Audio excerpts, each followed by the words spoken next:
Good day, and welcome to the Europe Responsible Tourism webinar. Thank you very much for joining us today. I'm Debbie Hindle. I'm the chair of ICRT Global. If you'd like to say hello and put your names in the chat, it's always nice to see where people have come from as we're having this discussion. And ask questions in the chat as we go along, and we'll look to answer those. We will be sending you an email after this webinar with useful links and details, including examples of our 2025 Responsible Tourism Award winners, who are all really interesting case studies to learn from. And a recording of this session. So you'll get all of that as a message at the end after this event. So why are we here today? The industrialist Henry Ford said, "If you always do what you've always done, you'll get what you've always got." We all know we need to change and to help make places better to live and visit in tourism. So this session is all about understanding new ideas and opportunities in responsible tourism in Europe. Who's doing things differently, and what examples can we learn from? I'm pleased to say we have a great lineup of panelists here today to share their thoughts on this subject. Scott Lawson is Senior ESG Manager for easyJet Holidays and is responsible for the development and implementation of the easyJet Holidays sustainability strategy, Holiday Better, and is on a mission with his partners to mainstream responsible tourism. Antonio Buscardini is founder and editor-in-chief of Travel Tomorrow, a Brussels-based news outlet with 12 million unique users, which has a full section on responsible travel and carries regular blogs by our founder, Harold Goodwin. And Emeritus Professor Harold Goodwin is the founder of ICRT Global, Managing Director of Responsible Tourism Partnership, as you heard, a writer for Travel Tomorrow and a world-leading expert on responsible tourism. And Jed Brown is the founder of Low Season Traveller and the Tourism Seasonality Summit, a conference which is held in May with Roots Europe, where people come together to address the issues and opportunities of low season travel. So I'm going to kick off our session today just by highlighting some examples of best practice in 3 of our award categories from our 2025 Responsible Tourism Award winners, sponsored by easyJet Holidays. So first, nature. Nature Trek is a specialist tour operator which won gold in our Nature Positive category last year because it did that very rare thing and put its money where its mouth is and put its profits into the long-term investment of buying its own land reserves to protect wildlife.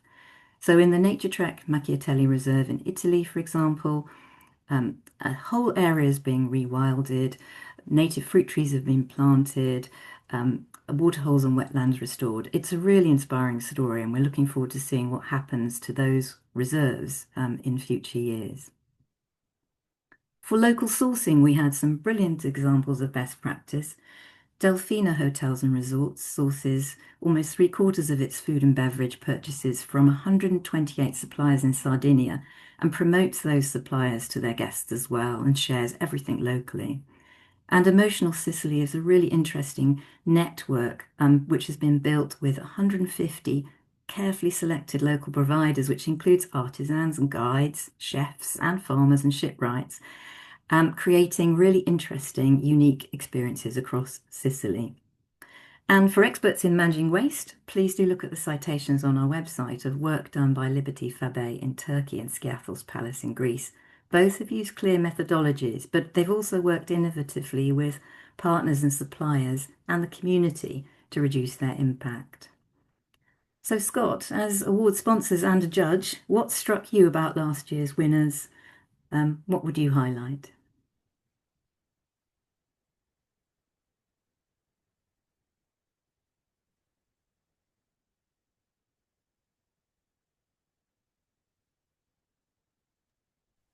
Sorry, Debbie, some difficulty with the unmute, but thank you. So what struck me, so I think when we think about a company such as easyJet Holidays, and if you're not familiar, we are the tour operator branch of easyJet. So we provide customers from the UK, Switzerland, France, and Germany with package holidays, including flights, um, excursions, hotels, and transfers. So for us on our journey to make sustainable and responsible tourism mainstream, so much of this is about learning from each other. So it was so fantastic to see so many great examples that came out from these awards, and so many things that can be done at scale, but really practical and replicable across the mainstream tourism industry. So we saw some great local things like local sourcing, supporting local producers, and how we can keep local tourism revenue in destination. And then some really practical examples, again, that could be really scalable across hotels, not just in the local destination, but across the whole tourism portfolio. So including waste reduction, removal of single-use plastic. And I think one of the standout for us was one of our hotels that we actually partner with, Club Marvi, that had some fantastic examples, was the winner in the European awards and actually went on to win the global awards. So using $4 million worth of local sourcing and produce. And one of the real standout highlights for us, for them, was the ability to bring more female staff back into their workforce. So they're up to 63% of their staff being female employees, and they did this by introducing a daycare centre for their children, for the children, the parents. So what a fantastic opportunity for people to get back into work, knowing that they've got somewhere for their kids to be, all supplied by their employer. And again, fantastic thing, Debbie, that we could replicate across many of our hotels. Fantastic. And what are you doing yourselves? If we're transforming tourism, how are you transforming tour operations? What are you doing differently? Yeah, I think from the moment we set up the business, this has been a conscious decision of ours. So if we think about the traditional tour operator model and how that works, many times people fly in overseas, they spend 6 months in a destination, and then at the end they return home. But we made a conscious decision to make sure that the people that look after our customers in our destinations are local.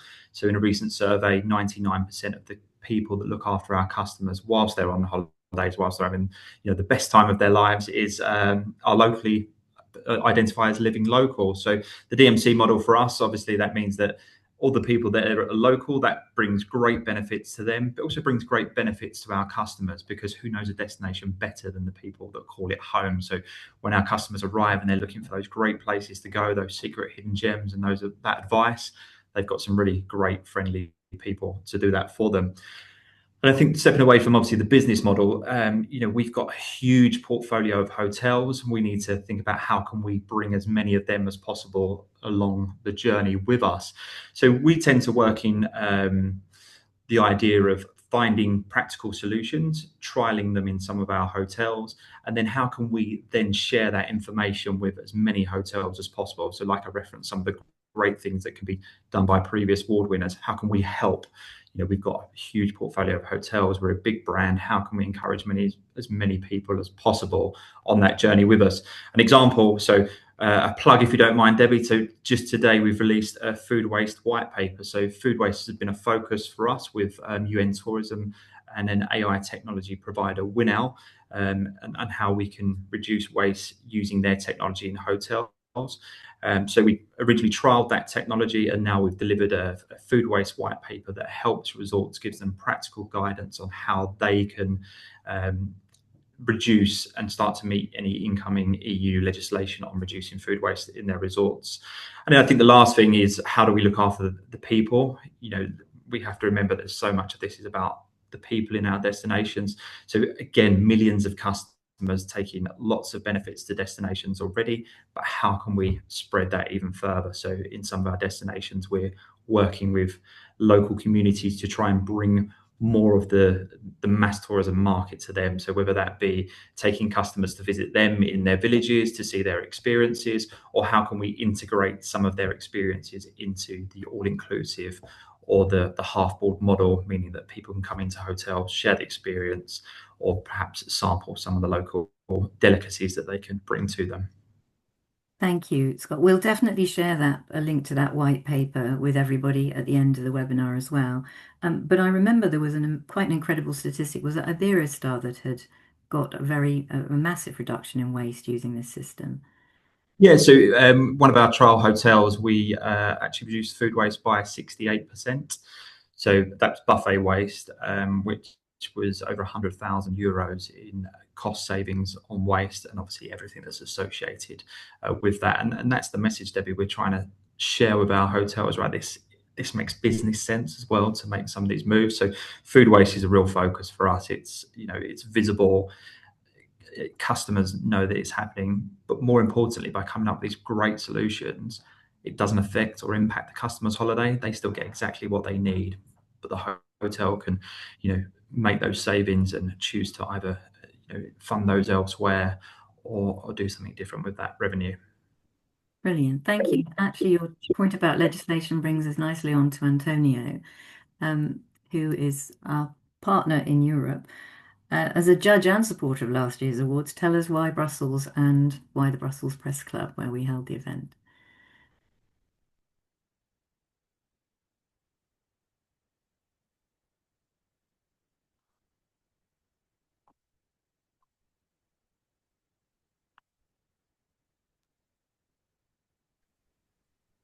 Hi, Debbie.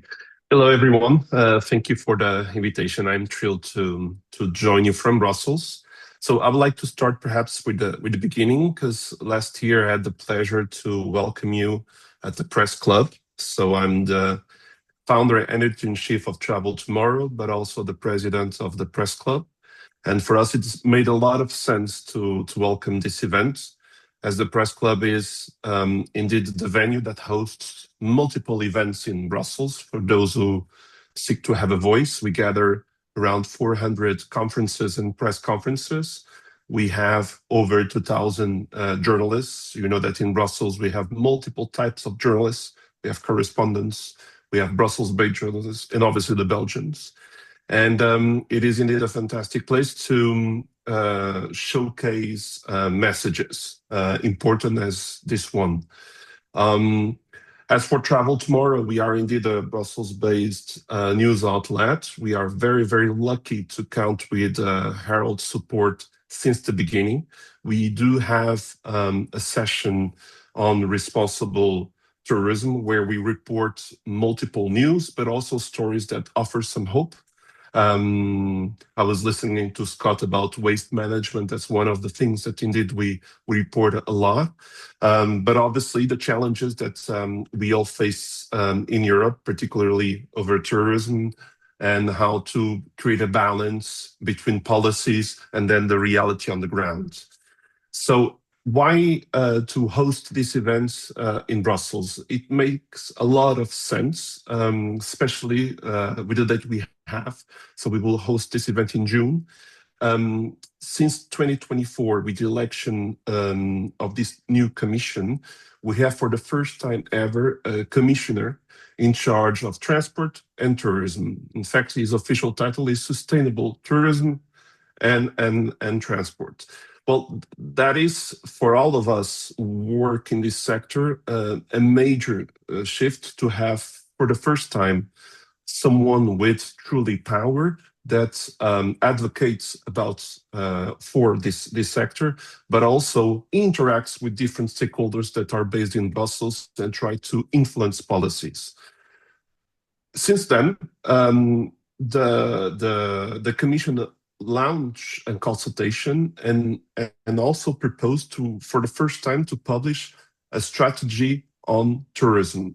It is a strategy on sustainable tourism that includes several different dimensions, from the traveler point of view, obviously on how to behave, but also tackling innovation, tackling hospitality over tourism, tackling as well the insane policies that multiple cities are implementing with day trippers. So there is no coordination at the EU level about that. So every country, every city is adopting different measures. So this momentum to host this event in June is just perfect because it's a moment where we still can contribute to the discussion and the elaboration of this strategy.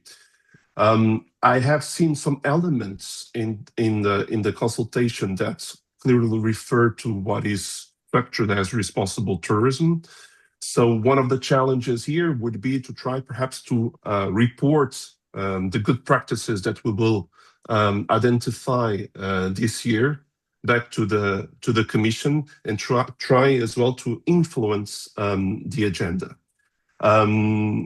In also June at the Press Club, it will be a moment where we will have massive attention of the travel and tourism industry. So there will be a cycle of events that we will welcome. So for those that will submit the projects in Brussels, they will have their voice echo in a larger scale this year. Thank you very much. Harold, I saw you nodding furiously when Antonio was talking about the change in structure, so there's the legislation across cities. Did you want to comment on that? I agree, Antonio, that those changes are long overdue. I am not as optimistic, I think, as you are, that they'll come up with the right solutions, but we need to wait on that. I think one of the really big challenges for tourism in Europe is that we now have so many places which are on the bucket list. So if you look at people when they go to Venice, we know that only 10% ever go into the Doge's Palace. Everybody else is just there to get their trophy photograph of them in St. Mark's Square or with the lagoon behind them. They spend one day there, but the punishment that the island takes from people who are probably maybe buying a beer and perhaps having a pizza, but are not really contributing much to the local economy, given that most of the accommodation is off in lagoon elsewhere. I think these problems are really complicated, Antonio, and I'm not as confident as some of the people in Europe are, I think, that it can be dealt with at the European level. I'm assuming I should let you have the thing back, but Antonio, I just want to say a big thank you. It wasn't exactly difficult to decide to write for you. I mean, I come from a country which decided to leave Europe, which was, in my view, completely insane. And anybody who was going to give me the chance to address an audience in Europe was certainly going to get me to want to write for it every week. And I'm very grateful to you for allowing me to pretend to still be a European by writing on Travel Tomorrow. Thank you, Harold. And actually, that takes us nicely on to just ask Jed a few questions, because what you're saying there is it's difficult at a European level, but at a local level, you can pull as many levers as you can. So, Jed, you've been talking about the importance of seasonality in tourism for some years, and how destinations and the industry should be working together to really look at the opportunities and issues there. So, can you give us some great examples of people taking responsibility for seasonality in new ways?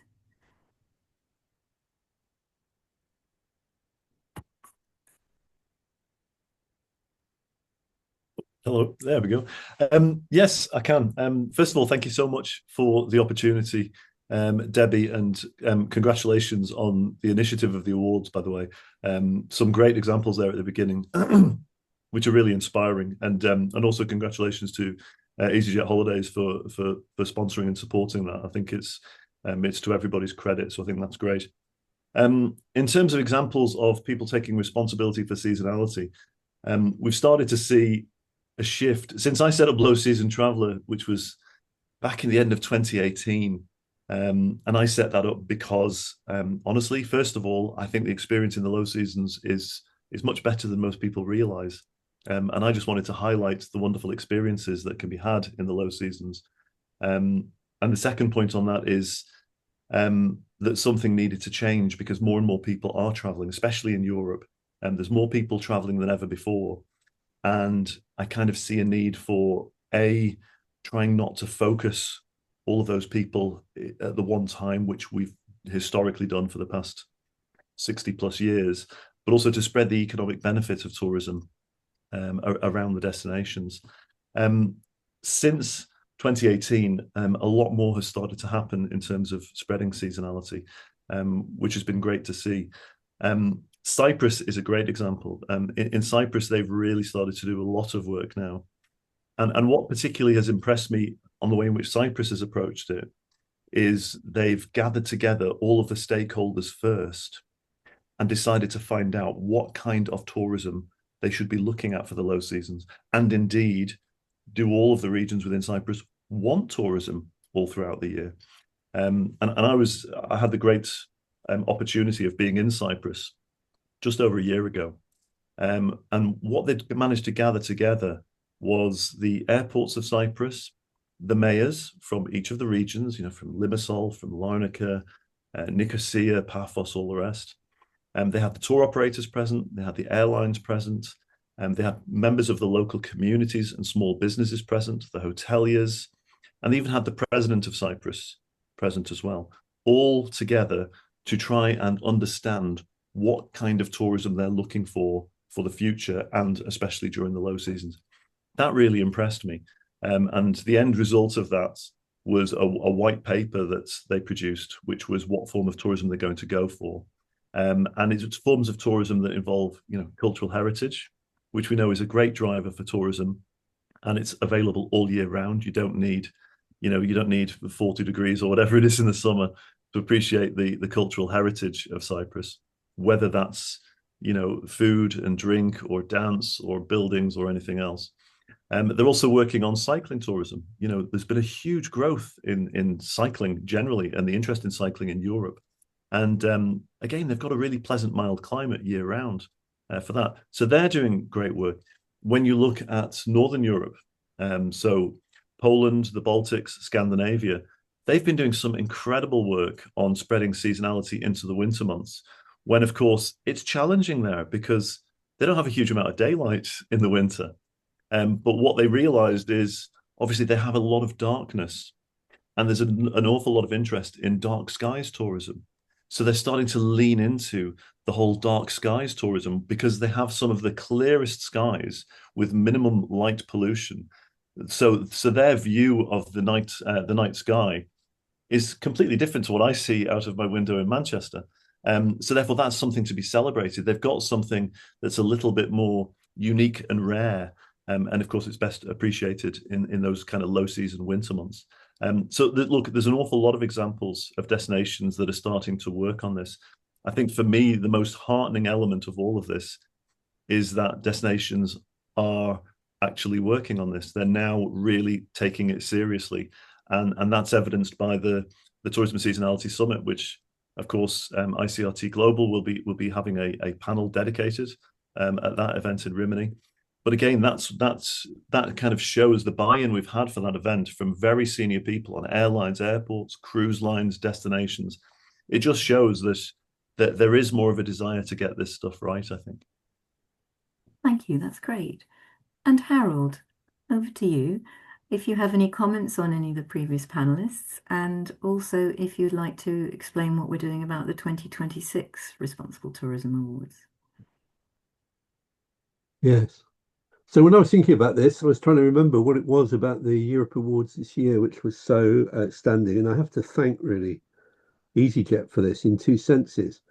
First of all, without a separate award for Europe, it was becoming increasingly difficult for European businesses to stand the international competition. There's no way of denying that some of the things which really stand out are simply easier to do in Africa and Asia than they are in a developed economy like Europe. But that doesn't mean that amazing things are not done in Europe. And Scott really passed on my personal thanks for the fact that we now have established European awards with Antonio and others, and that they will continue. I think it's a massive step forward for Europe. Frustrations include the fact that I constantly discover wonderful things happening in the Nordic countries that they don't tell anybody about. We try to persuade them to enter the awards, and they say things like, well, we don't actually like to stand out from the crowd. And I think, oh my goodness, no wonder we don't make progress, because we really do need to celebrate the good guys if we're ever going to get the pace of change to speed up. But the other thing, Scott, which I need to thank easyJet for, was working with us to actually be brave enough to put all-inclusives into the Responsible Tourism Awards. I was really worried that we would be severely beaten up for that. In fact, we weren't. I think people increasingly realise that there's a degree of snobbishness about all-inclusives, which we were able to demonstrate with the awards, because We had some great awards, as Scott has already said, from European all-inclusives, but we also had an African, Tanzanian all-inclusive safari company enter in the all-inclusive category, thus proving that all-inclusives are not always cheap. In fact, they're often not, if you think about the all-inclusive yacht charters and so on. So that's been quite exciting, I think, in terms of changing people's views. I'm very taken with the importance of building on the shoulders of others. We really can't afford to go on trying to invent everything from first principles. We have to learn from what others have done, take what works, adapt it, make it work in a different circumstance for sure. You can't just copy. But the European awards are really important in that. And again, it sounds like an endless list of thank yous, Scott, and for which I apologise to the others. But the other thing which you've done is to sponsor our efforts to establish a new methodology for measuring local economic impact of accommodation providers, whether they're African safari lodges or hotels, by using the audited accounts of their books, which are, after all, overseen by professional accountants, and they are policed to make sure that they tell the truth.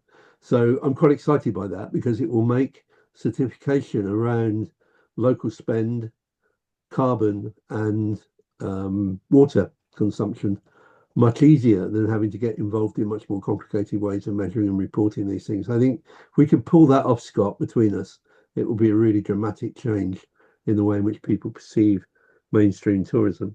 And the final bit of news is that Debbie has just agreed at lunchtime today that we can launch or relaunch a journal I used to run when I was at Leeds called Progress in Responsible Tourism, which will not compete with the academic journals, which are all obsessed with theory.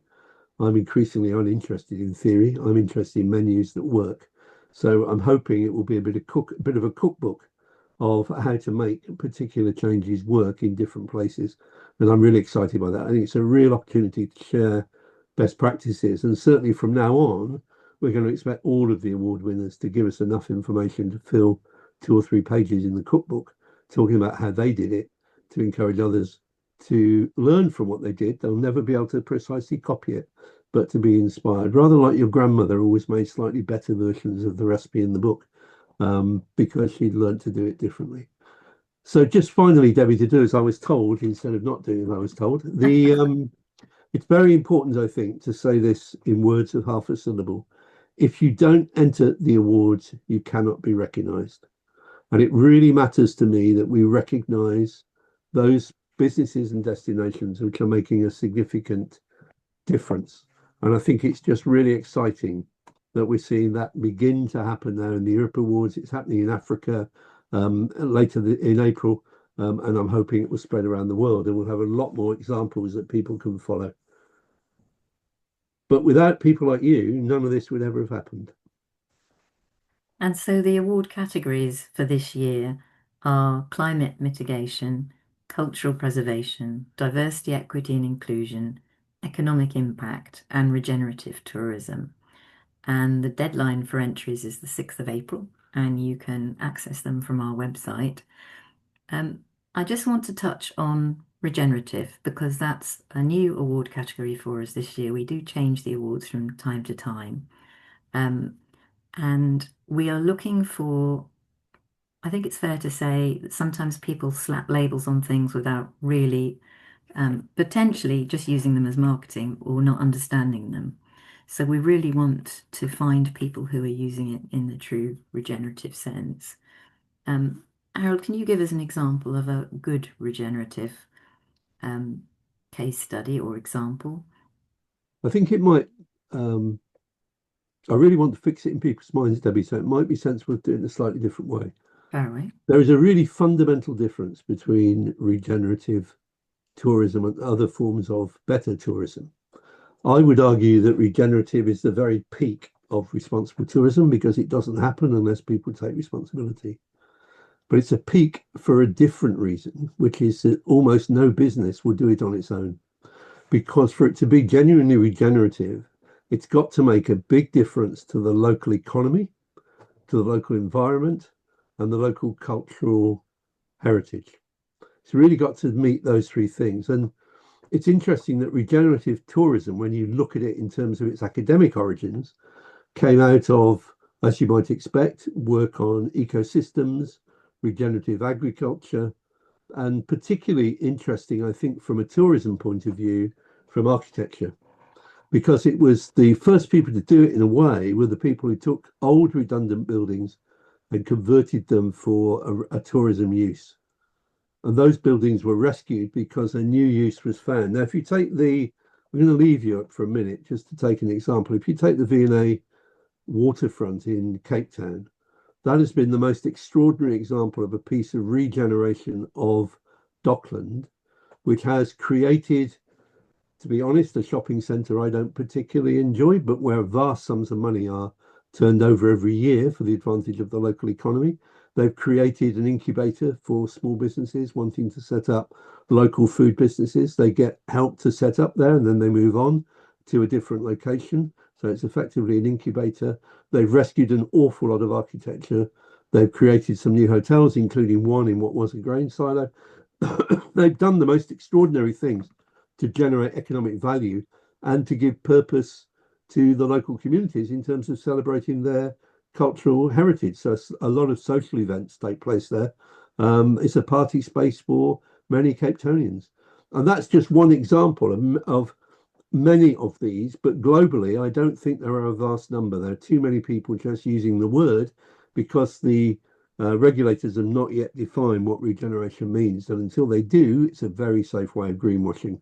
I don't think it'll last much longer, but at the moment it's being used extensively for greenwashing, which I think is a real shame for all those people who are doing it well and really making the effort to make it work. And that's why I thought we should do the award this year, was to try and draw a line in the sand and say, this is what it actually needs if you're going to claim to be regenerative. So we're trying to help that regenerative group to stand out from the rest. Is that what you wanted, Debbie? Yes, that's absolutely perfect. Thank you. I'm going to throw it open to our other panelists now to see, just interested in this subject, if any of you have examples of anything you've seen that you feel is regenerative in your travels. And if you put your hand up physically and I'll unmute you. Okay, Antonio. So just this confirms that in the end, Harold is an optimist because by integrating a new category, it means that the awards remain very fresh and challenging the structure is always good. I have here perhaps two examples. When I was listening to Harold, that had these two dimensions of an ecosystem, but also linked to the rural world. For those who don't know, I also produce a TV series for a French television, TV5 Monde, and we always seek for this type of stories. And I filmed in Uzbekistan a few years ago in a city that is not part of the Silk Roads, the emblematic Silk Roads with Samarkand, Bukhara, and Khiva. And we went to film in Fergana. And the whole concept developed there was indeed to attract tourists that would be interested to truly connect with the villages, with the locals, to have time to adjust to their lifestyle, and remain for a couple of weeks. It didn't have the traditional offer in terms of museums, cultural tours, but it had really this human dimension. So when I heard this, I immediately thought about that experience. And the same you can find in my country, in Portugal, when you nowadays go to rural areas and you truly disconnect in a certain way and try to learn what the rural areas have to offer and try to truly participate in the ecosystem. So I think by integrating this category, it really will open doors. We'll definitely receive interesting projects that are going on in Europe. And if you allow me, David, just to say a final thing about the importance of having now political representation at European level. Well, obviously things don't change from one day to another, but to have finally a structure that reports on a sector that represents 11% of European GDP, it is indeed very important because for many, many years, and I'm sure that you have that experience as well, when you travel in Europe or you discuss about policies and politics, tourism seems to be always the last concern. But the economics will tell you that it represents 11% of our GDP. So it truly matters to have representation and to try to participate in the political debates as well. Fantastic, thank you. And Scott, you had your hand up, or I think you were looking to talk on that comment as well. Apologies, sorry, David. I think this is some of the truly great thing about these awards, right? So, Harold spoke there about the difficulty in really truly achieving regenerative tourism. I think it's a great note that we're really looking forward to seeing what some of these cases look like this year and how we can take some of those forward. So, off the top of my head, I've not many great examples to share. So, that's why it's so great that we awards and we can get these to share out. Yeah, fantastic. Wonderful. And Jed? Oh, there we go. No, I just wanted to mention I had the great good fortune of working with the Polish National Tourism Office at the end of last year, and I visited a place called Łódź. If you've ever been there, and Łódź, for those that don't know, was it was the heart of the textile industry in Poland once upon a time. They call it the Manchester of Poland, which is probably a bit disrespectful, but they have a huge number of old factories, and the regeneration project around the whole of Łódź with regards to these incredible factory buildings has been it just really opened my eyes. There's one huge big complex which has been called Manufaktura, which is probably not just pure tourism, but it basically is a museum. There's another area called the Priest District, where they've tried to recreate what life was like during the old days in Łódź, and they've preserved again all of the buildings in exactly the same way in which they were. There's other examples of some of the buildings, again, these beautiful factory buildings, where I was speaking to one gentleman, and they've opened a locals art gallery where it's all for local artists for them to show off their wares. And he said, "Oh, we rented it from the council effectively for a short period of time, and after a while they just said, look, you're doing such a great job, you can just have it. You can actually just have it so long as you keep it as a local art gallery." But there was just so many great examples in Łódź, and I just thought, yeah, that's a really great thing, because it was quite a depressed area once the industry had left, and now it's really, it's regenerated. It really has, and you see the signs of it everywhere. So I thought that was a great example. Please send me the mayor's details. I'll ask him to enter the awards. Absolutely, should do. Really, yeah, that's a really good point. I will. And just before we go on to finalise with some of the 2026, I just wanted to mention with the all-inclusives, I believe that Castelli Hotel may be on this webinar, and they were a very good example of an all-inclusive responsible tourism project, which won a silver last year. I just wanted to say hello since they're on the chat as well. Harold. Yeah, I just wanted to say that it was quite a battle to get the ICRTs globally to accept that we would do regenerative. But I did laugh when I realised that we'd had more. In about the first 2 months, we'd had more regenerative applications than we had any others, which does indicate that the word is out there. I have an absolute rule, which is I don't look at any of the applications until I'm looking at all of them, because I don't need to get favourites early in the process. So I haven't looked at the quality of any of them. But the point is they have been coming in, and I was told there wouldn't be any applications. So it was nice to be proved right for a change. Debbie, thank you. That's okay. Now, I'm not sure if there's been a problem with the chat, but we've had one farewell, but we haven't had any other chat mentions. So if people can't post in the chat for any reason, then just send me questions afterwards. Everyone will have my email. Once I send the note round. But before we finish, I just want to go round everyone and let's just recap what we want this audience to think about, to do, any other highlights you just want to touch on before we finish. So Jed, I'll start with you. Obviously, we'd like to tell people about the Tourism Seasonality Summit.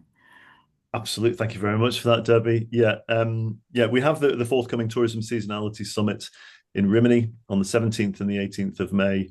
And that really is where, as a sector, everybody comes together to discuss seasonality and what we can do about seasonality.